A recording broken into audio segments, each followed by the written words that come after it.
Bismillahirrahmanirrahim. Wa huwa alladzi arsala ar-riyaha busyram baina yaday rahmatih. Wa anzalna minas samaa'i ma'an tahura. Linuhyiya bihi baldatan maytan wa nusqiyahu mimma khalaqna an'aman wa anasiya katsira. Wa huwa Allah Ta'ala iku alladzi dzat arsala ingkang lepas sapa ladzi utawa ingkang utus sapa ladzi ar-riyaha ing pira-pira angin wa fi qiraatin ar-riha ing angin. Maksude mufrad busyron nusyuron nusron pokoke teng sapah niki busyron nusyuron apa busyron nusyuron hale ingkang nyebarno utawa hale ingkang dadi berita gembira bena de rahmati ana ing ngarepe sedurunge rahmate Allah. Semeste ana ing ngarepe sedurunge rahmate Allah. Maksude udan niku. Mutafarriqatan tegese den utus kelawan beda-beda. Kudamal matori ana ing sedurunge udan, ngarepe udan, mukadimah udan niku ana angin. Wa fi qiraatin bisukunis sin kelawan sukunis sin takhfifan nusron. Wa fi ukhra bisukuniha fathin nun nasron masdaron. Wa fi ukhra bisukuniha kelan sukune sin wa dhammil muwahhadah lan dhammai ba badalan nun hale dadi gendine nun kira iki to busron. Terus nak teng sapah iku nusyuron kalian nasron. Terus nak kira iki to napa? Busron. Jadi wa dhammil muwahhadah dhammai ba titik sitok busron nggih badalan nun. Dadi boten nusyuron tapi napa? Busron. Mubasyiratin tegese angin niku nggih berita gembira. Wa mufradul ulati mufrate sing pertama iku nusyur. Nusyuron ka rasulin rasul rusul. Nggih nusyur. Wal akhirah utawi mufrate sing akhir iku nasyir.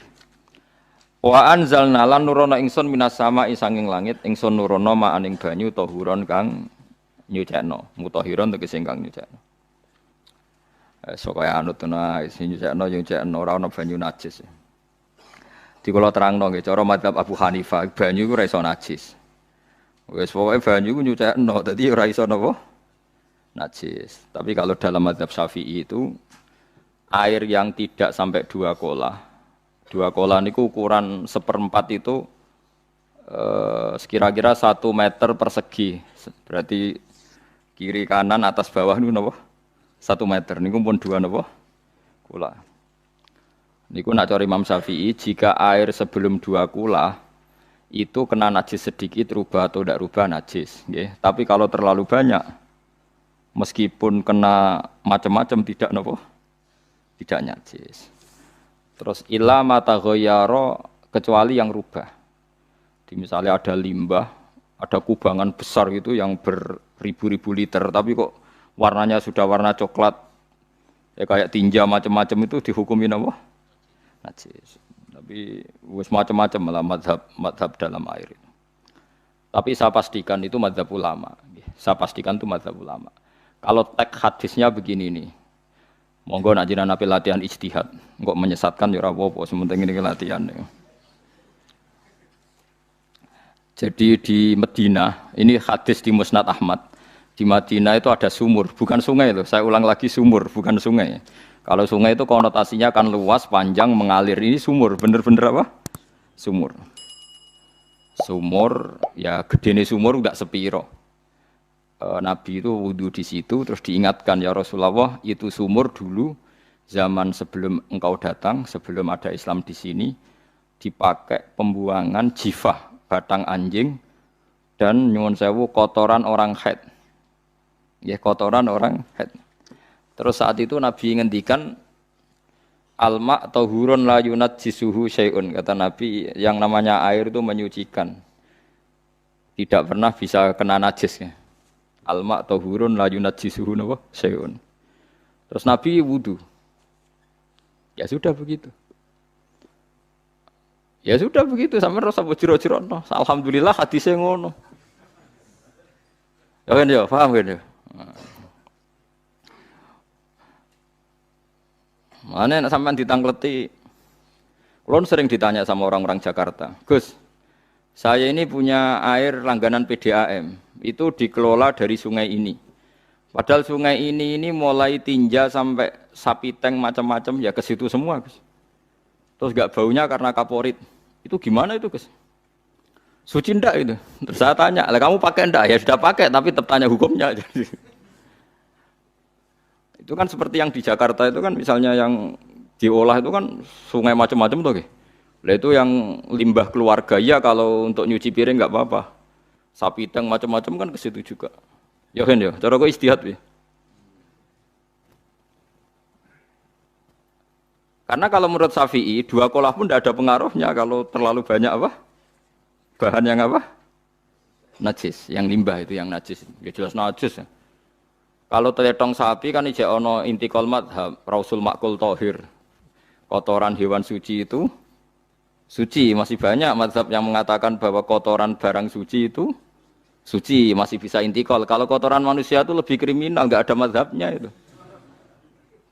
Jadi kotoran wedhus iku ono ulama sing darani suci, tapi nek kotoran ruhin gak ono. Nah, itu kan repot. Makanya kata sebagian ahli hadis, sebaiknya hadis itu tidak usah diistihati, pokoknya Nabi ngendikan begitu gitu. Ya sudah orang terus ya sudah begitu. Paham gitu terus seperti di sini misalnya yang di sini Gajah Wong itu kan atasannya sana mulai kali Code kan wong macam-macam. Mulai wong buang kotor air besar, air kecil kan lewat semua. Macam-macam.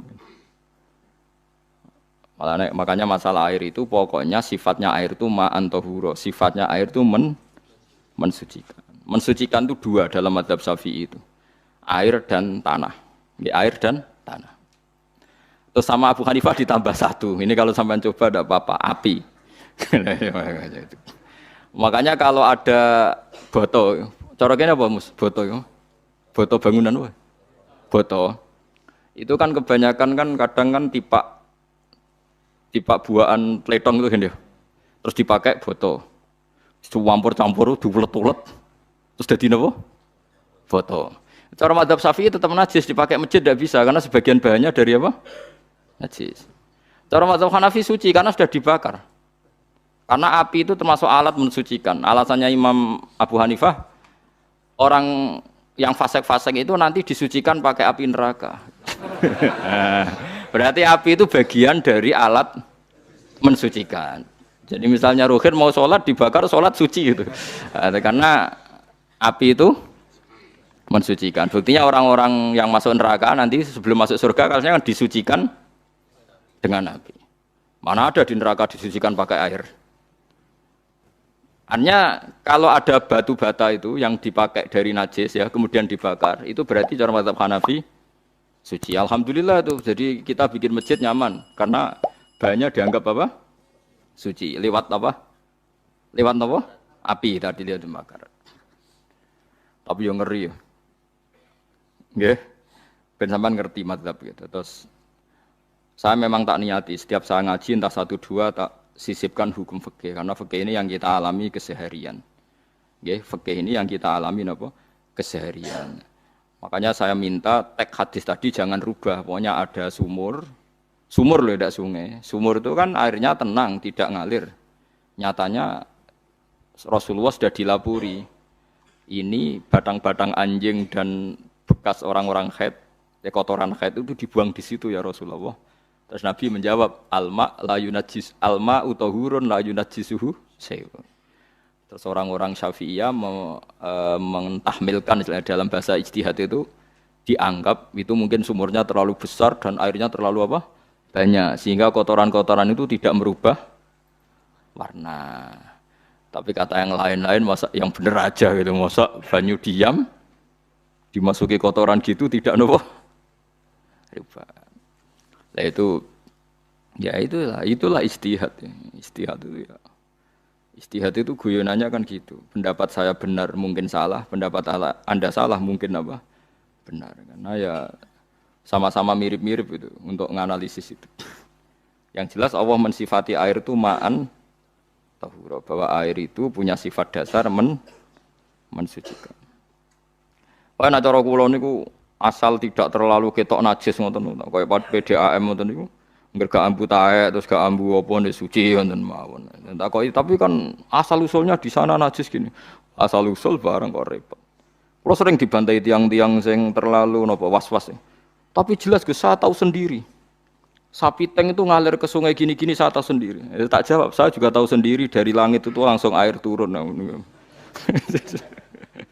Jadi artinya kalau dia melihat sisi najis ke sapi teng, kamu melihat sisi dari gunung Merapi, dari langit kan langsung turun. Jadi kalau eling najis sewa, tak eling suci ini kan saya gitu. Dia ngilingi yang sisi najisnya dari apa? Limbah apa? Keluarga. Wa anzalna minas sama ima antahura. Air itu mensucikan. Nah, terus kedua masalah fikih yang saya jelaskan di sini, tahur itu sifat mubalaghah dalam madhab selain Syafi'i. Saya ulang lagi ya. Kula warai lugat ya. Kalau orang biasa terima kasih disebut syakir, disebut apa? Syakir. Kalau terlalu banyak terima kasih disebut apa? Syakur. Kalau kadang memaafkan disebut ghafir, orang yang memaafkan. Kalau sering memaafkan disebut ghafur. Jadi dalam disiplin lughat, kalau wazan fa'ul itu berarti menunjukkan terulang-ulang. Paham nggih Pak? Apa? Terulang-ulang. Sehingga mazhab selain Syafi'i mengatakan air satu ciduk kan ya. Dipakai wudu, setelah itu mustakmalnya dipakai lagi boleh. Mustakmalnya dipakai lagi boleh. Alasannya fa'ul itu mubalaghah gitu loh. Jadi sesuatu yang terulang. Paham ya? Saya ulang lagi ya. Tahur itu kan wazannya fa'ulan. Tahuran berarti wazannya fa'ulan. Fa'ulan itu berarti ikut wazan mubalaghah.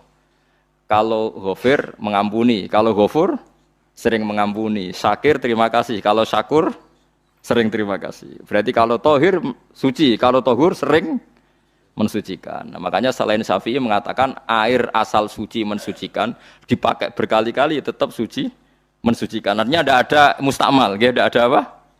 Tapi kalau dalam mazhab kita kan sekali bekas wudu mustakmal, bekas junub mustakmal karena sudah pernah dipakai sesuci. Nah itu mazhab kita, mazhab Syafi'i. Sama nanut di soalnya kalau cerita. Kalau cerita sama nak kedesek nganggo sing gampang mawon. Jadi gampang kan. Ya masuk akal karena memang wazan fa'ulan itu untuk tadi untuk litakrir tadi untuk mengulang kayak ghafir nyepuro ghafurun sering nyepuro. Paham ya? Makanya orang itu kalau zalim itu ya zalim, kalau zalum banget zalime. Makanya disebut Quran wa kanal insanu zaluman jahula. Zalim itu zalim biasa, zaluman banget zalime. Jahil itu goblok biasa, jahulan banget gobloke. Berarti kalau tohuron banget nyuciin berarti diulang-ulang. Makanya mazhab lain mengatakan air itu tidak ada mustakmal. Dan saya kadang ya intikal mazhab begitu. Nah intikal gimana? Coba kalau di hotel itu mustakmal. Hotel itu kan kotaannya cilik toh kan. Tahu nginep hotel mari rohen. Kotaannya cilik. Terus kalau kita misalnya junub atau apa pakai ciduk itu kan tetap nyiprat toh Mus. Nyiprat kena banyu di kotak yang cilik. Jadi kalau gak intikal mazhab pusing kan kita. Iya kan? Terus kemudian intikal lah suci guys. Takoki pangeran, kok nggo bolak-balik intikal mazhab Gusti. Jare sapa jare Gus Pak ngono takoki ngono. Lah kowe muni kowe kok ora takoki malah pusing. Kayak Mbah Khalil Bangkalan itu. Kalau nalkin mayit itu masyhur Mbah Khalil Bangkalan. Tidak nalkin mayit itu. Yo kan yo, aku sibuk urusanku akeh. Takoki malaikat ngenteni Mbah Khalil. Tinggal mire. Sing ngono tok. Nalkin meneh. Yo jiyo, soe nak takoki malaikat marabbuka manabiuka ngenteni ketuane. Maksudnya ngenteni dekne. Ya sudah ditinggalin. Ya orang ditakoki wong dekne orang kabudut. Pokoke diwarai kabeh. Nah, terakhir beliau rodok modern. Ngenteni ketua rombongan pokoknya. Jadi nanti yang jawab itu ketua rombongan. Tapi aja tiru kan kamu takoki malaikat ngentosi Gus Pak. Aku teko tutuki mawon Gusti. Sewan. Yakin muga ruhin ngomong ngoten kula ngomong Mungkar Nakir. Kamu tahu kan tugas standar Anda apa? Ya tugas standare Mungkar Nakir nutuki iku biasa wae. Biasa nutuki takkan apa? Bismillah.